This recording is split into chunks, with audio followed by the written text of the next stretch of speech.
नमस्कार, मनोस्वरी talk show में आप सभी का स्वागत है। मैं आकांक्षा पांडे और आज हम बात करेंगे देश में बढ़ती गर्मी की। जैसा कि आपको पता है कि देश में गर्मी ने अपने पुराने कई रिकॉर्ड तोड़ दिए हैं। गर्मी इतनी पड़ रही है कि लोगों का घर से निकलना माहौल हो चुका है। आवागमन में इतनी सारी परेशानियां गर्मी की वजह से। कई शहरों में, कई राज्यों में अलर्ट जारी किया गया है। लू चल रही है, हीट स्ट्रोक चल रही है। हीट स्ट्रोक, जैसा कि मैंने बोला कि लोगों को परेशानियां हो रही है, तो ऐसे में आज हम हीट स्ट्रोक पे बात करेंगे, जिसमें आज हमारे साथ शहर के मशहूर न्यूरोलॉजिस्ट डॉक्टर प्रभात सिंह हैं, जिनसे हम हीट स्ट्रोक पे बात करेंगे। इसके इफेक्ट्स, साइड इफेक्ट्स, लोग कैसे प्रभावित हो रहे हैं, इन सब पे चर्चा करेंगे, इलाज पूछेंगे, जो कि लोगों के लिए बहुत ही यूजफुल होने वाले हैं। तो चलिए हम सर से बात करते हैं। सर, आपका बहुत बहुत स्वागत है हमारे टॉक शो में।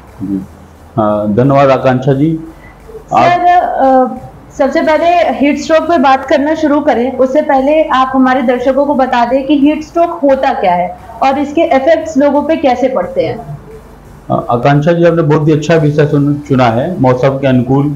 जैसा कि आजकल गर्मियां बढ़ गई हैं, इसी मौसम में ऐसा है कि हीट स्ट्रोक ज़्यादा होने के चांसेस रहते हैं। हीट स्ट्रोक ब्रेन स्ट्रोक जैसा चीज़ नहीं है, ये दूसरे तरीके की बीमारी है जो अत्यधिक शारीरिक तापमान बढ़ने की वजह से होता है। इसमें लोगों की मांसपेशियां काम करना कम कर देती है। दूसरी बात, जब एक्सट्रीम केसेस में लोगों का दिमाग और नसें भी प्रभावित हो जाती है। सर, अगर जैसा कि आपने बताया कि इतनी सारी तकलीफें लोगों में शुरू हो जाती है, तो क्या ये सारे सिम्टम्स तुरंत दिखने शुरू हो जाते हैं हीट स्ट्रोक के, कि कुछ समय बाद दिखते हैं? बिल्कुल। देखिए, जो गर्मी, हीट, जैसा कि नाम है इसका हीट स्ट्रोक, ये अत्यधिक गर्मी की वजह से होती है, अत्यधिक शारीरिक तापमान बढ़ने की वजह से होती है। ये तुरंत ही नहीं होती, ये धीरे धीरे एक स्पेक्ट्रम है, स्पेक्ट्रम ऑफ डिसीज है। Heat illness, heat exhaustion syndrome और एक्सट्रीम कंडीशन उसकी होती है हीट स्ट्रोक। जैसे कि हीट इलनेस का अत्यधिक गर्मी की वजह से आपको पसीना आ रहा है, अनइजीनेस, डिस्कम्फर्ट हुआ। फिर हीट एग्जॉशन इससे बड़ा आगे बढ़ के हीट एग्जॉशन के रूप में हो जाता है, जिसमें मांसपेशियों में अकड़न, कमजोरी, कभी कभी बेहोशी भी होती है। जब ये और आगे बढ़ जाता है तो इसको हम लोग हीट स्ट्रोक कहते हैं। इसमें क्या होता है, शारीरिक तापमान अत्यधिक बढ़ जाता है। ज्यादातर केसेस में 104 या 105 से ऊपर बढ़ता है और साथ में आदमी बेहोश या कोमा की अवस्था में चला जाता है। साथ में और इनके ऑर्गन्स या बॉडी के पार्ट्स जैसे किडनी, लीवर, ब्रेन, सारे ही एक्सट्रीम कंडीशन में काम करना बंद कर देते हैं। सबसे पहले मांसपेशियां और ब्रेन प्रभावित होता है। सर, तो हीट स्ट्रोक ना हो, इसके लिए लोगों को नॉर्मली कौन कौन सी सावधानियां बरतनी चाहिए? बिल्कुल। देखिए, हीट स्ट्रोक में होता क्या कि बॉडी में टेम्परेचर रेगुलेशन का मेथड्स होते हैं। जैसे कि एक बॉडी का हिस्सा होता है, ब्रेन का हिस्सा होता है, जिसको हम लोग बोलते हैं हाइपोथैलेमस। हाइपोथैलेमस बॉडी के टेम्परेचर को रेगुलेट करता है। जब इस बॉडी के रेगुलेशन कैपेसिटी से बियॉन्ड चीजें हो जाती हैं, जब हाइपोथैलेमस ये अपने कंट्रोल से बाहर हो जाता है, तब हीट स्ट्रोक होता है। इसमें होता क्या है कि बॉडी जनरली डिफरेंट सिस्टम होते हैं बॉडी के, जिससे हीट बॉडी कंट्रोल करती है। इसमें ज्यादा रेडिएशन, इवापोरेशन, कन्वेंशन, ये 3-4 तरीके के मेथड होते हैं जिनसे कि कोई भी सिस्टम, बॉडी नहीं, कोई भी सिस्टम अपनी हीट को कंट्रोल करते हैं। जैसे कि इवन किचन में हो, बॉडी में हो या कहीं पे भी हो।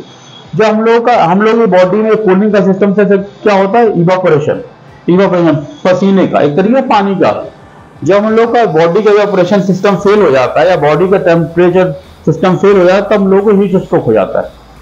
इसमें बचाव के कारण क्या, हम लोग को बॉडी में हाइड्रेशन एडिक्वेट होना चाहिए। जैसे कि पर्याप्त मात्रा में पानी पिए, जिससे कि बॉडी में स्वेटिंग बनती रहे। जब स्वेटिंग बनती रहेगी तो आपकी बॉडी कंट्रोल करती रहेगी। दूसरा है कि अत्यधिक धूप में बहुत देर तक ना खड़े हो। तीसरा तरीका है कि जब हम लोग ढीले कपड़े और ब्रीदेबल जैसे सूती कपड़े या खादी के वस्त्र पहने, जिससे कि हम लोग को उससे वेंटिलेशन होता रहे और हीट स्ट्रोक से बच सके। तीसरा एक इम्पोर्टेंट वजह है हीट स्ट्रोक का, जैसे आज के हम लोग को वातावरण में हम लोग एयर कंडीशन रूम कूलर में रहने की सबकी आदत हो रही है, तो हम लोग की बॉडी वातावरण के परिस्थिति अनुसार बदल नहीं पाती। उससे पहले हम लोग अचानक से ठंडी या गर्मी बहुत देर के लिए बाहर गए तो बॉडी एक्लिमेटाइज नहीं रहेगी, फिर हम लोग स्ट्रोक हो जाएगा। इससे हम लोग कहीं जाए कायदे से, तो हम लोगों को कहीं से टूर पे जाए तो आप 15 से 7 से 5 दिन का समय चाहिए बॉडी को एक्लिमेटाइज करने के लिए, लेकिन इतना नहीं लेते तो आप तुरंत जैसे अपने कूलर एसी से बाहर ना जाएं, पहले थोड़ी देर अपने घर के बाहर वॉक कर लें, उसके बाद आप अत्यधिक धूप में या किसी काम करने में। दूसरी बात है, जब हम लोग बहुत देर तक वॉक करते हैं या कार्य करते हैं तो हम लोग का बॉडी का टेम्परेचर या बॉडी की हीट एनर्जी 20 गुना बॉडी प्रोड्यूस करती है जी। उसको धूप में एक्सरसाइज या अत्यधिक काम ना करें, जिससे कि आपकी बॉडी का टेम्परेचर बढ़े।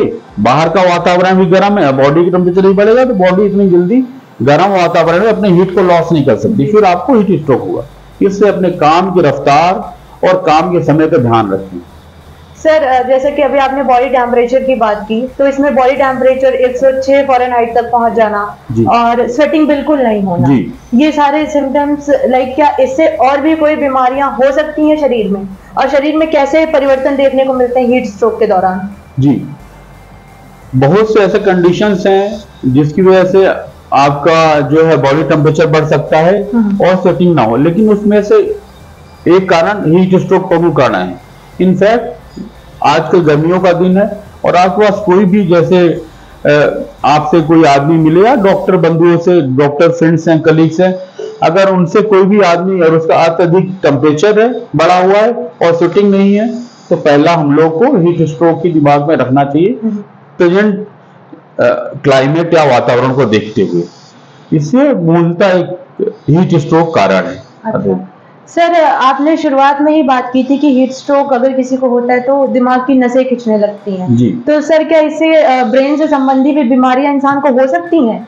जी, हीट स्ट्रोक में लोग दिमाग की जो कोशिकाएं होती, नर्व्स होती है, न्यूरॉन्स होते हैं, वो काम करना बंद कर देते हैं। अत्यधिक टेम्परेचर, जैसे आपका फोन है, लैपटॉप है, कंप्यूटर है, अत्यधिक टेम्परेचर से वो भी काम करने है। उसी तरीके दिमाग की कोशिकाएं होती है, एक टेम्परेचर के बाद वो काम करना बंद कर देती है, इसीलिए वो आदमी कोमा में जा सकता है या बेहोशी अवस्था में जा सकता है। एक नॉर्मली इंसान को हीट स्ट्रोक होने के बाद कब डॉक्टर से विजिट करना चाहिए? क्या इसे लेट करने पे क्या मौत होने की भी आशंका हो सकती है?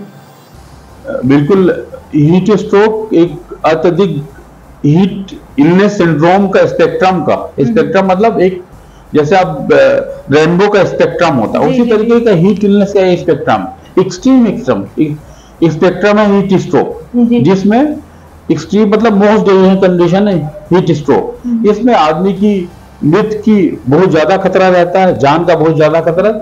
इससे उचित प्रबंध करना बहुत जरूरी है। सबसे इंपॉर्टेंट है, अगर आपको कभी भी लगे कि आपको हीट स्ट्रोक हो रहा है या आपके घर के आपके दोस्तों को, जहां पे आप आसपास के लोगों को हैं, तो सबसे पहले इंपॉर्टेंट है उसको ठंडे वातावरण ले जाओ, और कुछ नहीं है तो उसके कपड़े ही वेट करके कपड़े के ऊपर पानी डालें, जिससे उसका टेम्परेचर डाउन हो, और नियरेस्ट उचित अस्पताल में भेजें, जिससे कि उसका उचित प्रबंध हो सके। सर, क्या ये पॉसिबल है कि जिन्हें हार्ट की या ब्लड प्रेशर की बीमारी हो पहले, उन्हें हीट स्ट्रोक ज्यादा इफेक्टिव हो सकता है उनकी बॉडी पे? बिल्कुल सही कही। जिनको हार्ट की बीमारी होती है या ब्लड प्रेशर की बीमारी, उनको हीट स्ट्रोक 2 वजह से ज्यादा हो सकता है।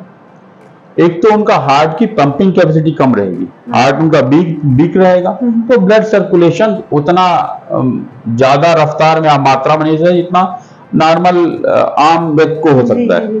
दूसरा, कई तरीके से दवाइयां ब्लड प्रेशर की 1-2 तरीके 4 तरीके की दवाइयां होती जिनकी वजह से हीट स्ट्रोक ज्यादा होने की संभावना रहती है। इससे खास तौर पे जो दवाइयां, कुछ न्यूरोलॉजी की बीमारी तो कुछ हार्ट की बीमारियां होती है, इवन साइकेट्री कुछ ऐसी मेडिसिन होती हैं जिसमें से हीट स्ट्रोक ज्यादा होने के चांसेस रहते हैं। इससे अगर आप दवाई खा रहे हैं तो अपने डॉक्टर से ये बात कह सकते हैं कि मेरे को किन दवाइयों से हीट स्ट्रोक होने के ज्यादा चांसेस है, इससे मैं उसको उस समय ज्यादा बेहतर सावधानी बरतनी। हीट स्ट्रोक में उम्र का भी एक इम्पोर्टेंस है, ज्यादातर बच्चों में या बुजुर्ग में ज्यादा होती है, कारण यही बच्चे का जजमेंट नहीं ले पाते जी। ये बाहर खेल रहे हैं तो उनको बीमार हो सकते हैं। बिल्कुल। वो तो अपने उत्साह में खेल रहे हैं, अचानक से उनको बीमारी लग गई। दूसरी बात, बुजुर्ग लोगों की कैपेसिटी, शारीरिक क्षमता कम हो जाती है, जिसकी वजह से उनको स्ट्रोक जल्दी हो सकता है। दूसरा, उनको होम्योस्टैसिस भी कम हो जाती है। जैसे हम लोग एक्सट्रीम वेदर्स, एक्सट्रीम कंडीशन को आसानी से हैंडल करते हैं। बुजुर्ग व्यक्ति जो होते हैं उनकी बॉडी का सिस्टम जो है उतने बेटर एडाप्टेड नहीं रहते, इससे उनको ज्यादा होने के चांस। तो सर, नॉर्मल कौन से ऐसे सिम्टम्स हैं जो देखते ही समझ में आ जाए कि ये इंसान हीट स्ट्रोक के चपेट में आ चुका है? कोई व्यक्ति अगर बाहर धूप में या गर्मी में, खास तौर पे हॉट एंड ह्यूमिड वातावरण, गर्म और जो हम लोग बोलते हैं ना उमस हो रही है, गर्मी के साथ साथ उमस वाली वातावरण ज्यादातर हीट स्ट्रोक होने का खतरा रहते हैं। खास तौर पे जैसे हम लोग मई के बाद जून का महीना आएगा, जून में ज्यादा हीट स्ट्रोक कंडीशन बनने के खतरे रहेंगे। गर्मी से कोई व्यक्ति खड़ा हो, अचानक से बेहोश होने लगे, थकान होने लगे और बॉडी टेम्परेचर अगर बढ़ रहा है तो हम लोगों को हीट स्ट्रोक की संभावना रखनी चाहिए और अपने आसपास के सहयोगी बोलना चाहिए इनको, भाई नियरेस्ट कूल प्लेस में ले जाओ। और फिर भी टेम्परेचर नहीं उतरता है, टेम्परेचर नहीं उतरता तो हॉस्पिटल में ले जाके उचित प्रबंध कराना चाहिए। सर, जैसे इस टाइम पे गर्मी पड़ रही है तो हीट स्ट्रोक के अलावा और कौन सी ऐसी बीमारियां हैं जो अभी लोगों के लिए नुकसानदेह हो सकती हैं और उन्हें पता ना चले? जी, देखिए गर्मी का मौसम आ गया, इसमें ज्यादातर वाटर बॉर्न डिसीजेस या तो इवन कार्डियोवैस्कुलर डिसीज बढ़ जाती है, जिसमें एक्सट्रीम वेदर्स में जैसे स्ट्रोक है, ब्रेन स्ट्रोक, पक्षाघात, जिस लोग हम लोग हिंदी भाषा में अपने हिंदी भाषा पक्षाघात बोलते हैं, हार्ट अटैक भी बढ़ जाता है। ज्यादातर नॉर्मल से 10%, नॉर्मल वातावरण से ज्यादा 10%, जैसे ठंडियों में बढ़ जाता है वैसे एक्सट्रीम गर्मियों में ही हीट स्ट्रोक में भी बढ़ता है। साथ में नॉर्मल ब्रेन स्ट्रोक और हार्ट अटैक के भी केसेस बढ़ जाते हैं। साथ में वाटरबॉर्न डिसीज और वीकनेस की संभावना है, सिंकोपी, चक्कर आना, ये सब संभावनाएं बढ़ जाती है। तो सर, इसका क्योर इंसान कैसे कर ले? इसको बचाव बेहतर तरीका है, कहीं आप बाहर जा रहे हैं तो बेहतर है पर्याप्त मात्रा में पानी पी लें, अपने साथ पानी का बोतल रखें और जब जाएं तो लूज, ढीले और वेंटिलेटेड कपड़े, सूती के या तो कॉटन के कपड़े या तो खादी के वस्त्रों का पहने और जो कि ढीले हो, जिससे कि आपका वेंटिलेशन बॉडी का बना रहे। और पर्याप्त मात्रा में जब भी जाए तो जूसेस और जो भी लिक्विड पदार्थ है उसका इस्तेमाल करते हैं। सर, अंत में आप हमारे दर्शकों को कोई एडिशनल संदेश देना चाहेंगे या फिर कोई ऐसा सवाल जो मैं नहीं पूछ पाई हूँ और लोगों के लिए वो इम्पोर्टेंट हो? मैं तो यही कहूंगा कि देखिए, जब नॉर्मल आदमी की लिविंग स्टैंडर्ड बेटर हो रहा है तो हीट स्ट्रोक ज्यादा होगा, इससे उसका बचाव का ही ध्यान रखना चाहिए। बचाव के लिए आपको पता ही है कि बॉडी में जब बाहर जाएं तो बॉडी को एडॉप्टेड के लिए थोड़ा सा समय दें, एडॉप्टेशन के लिए। दूसरा, तरल पदार्थ का सेवन करें और ढीले और वेंटिलेटेड क्लॉथ, लूज और कॉटन क्लॉथ पहने और अपने साथ पानी का बोतल रखें। जब भी आप गर्मी लगे तुरंत पानी पी, जिससे आपको हीट स्ट्रोक बच सके। सर, आपका बहुत बहुत धन्यवाद हमारे दर्शकों को इतनी महत्वपूर्ण जानकारी देने के लिए और हमारे टॉक शो में हिस्सा लेने के लिए। अभी आप सुन रहे थे शहर के मशहूर न्यूरोलॉजिस्ट डॉक्टर प्रभात सिंह को, जिन्होंने हीट स्ट्रोक से बचाव के बहुत सारे उपाय बताए। साथ ही ये बताया कि कैसे आपको अपना खान पान रखना है, पानी ज्यादा पीना है, हल्के कपड़े, कॉटन के कपड़े पहनने हैं और गर्मियों में हीट स्ट्रोक के अलावा होने वाली तमाम बीमारियों के बारे में बताया। उम्मीद है ये आपके लिए यूजफुल होगी और आप सब इसे जरूर फॉलो करेंगे। ऐसे ही जानकारियां लेकर हम दोबारा हाजिर होंगे, तब तक के लिए नमस्कार।